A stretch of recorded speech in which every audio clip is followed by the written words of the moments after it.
রাজাকারের কোনো তালিকা মুক্তিযুদ্ধ বিষয়ক মন্ত্রণালয়ে নেই বলে জানিয়েছেন মুক্তিযুদ্ধ বিষয়ক উপদেষ্টা ফারুক ই আজম। বুধবার বিকালে মুক্তিযুদ্ধ বিষয়ক মন্ত্রণালয়ের সভাকক্ষে এর সংবাদ সম্মেলনে তিনি কথা বলেন। উপদেষ্টা বলেন, রাজাকারের তালিকার ব্যাপারে মন্ত্রণালয়ের আমি কোনো ফাইল পাইনি, এখনো আমার কাছে আসেনি। সচিব মহোদয় বলছেন, এ মন্ত্রণালয়ের কাছে রাজাকারের তালিকার কোনো কপি, কোনো নথি নেই। তিনি বলেন, রাজাকারের তালিকা করতে চাইলেও করা যাবে না, যেরকম মুক্তিযোদ্ধার তালিকা করা যাচ্ছে না, বাস্তবে অস্বীকার করে তো আমরা কিছুই করতে পারবো না। 50 বছর পূর্বে ঘটে যাওয়া একটা ঘটনা এখন কোথায় কে আছে না আছে, কার কাছ থেকে কি নথি পেয়ে আমরা এগুলো করব, এটা তো আমার মনে হয় অনেক বেশি দুরূহ কাজ।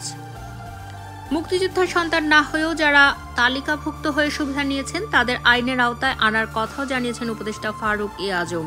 তিনি বলেন, বহু অভিযোগ আছে যে মুক্তিযোদ্ধা না হয়েও অনেকে মুক্তিযোদ্ধার তালিকাভুক্ত হয়েছেন, গেজেটভুক্ত হয়েছেন এবং সুবিধা গ্রহণ করেছেন।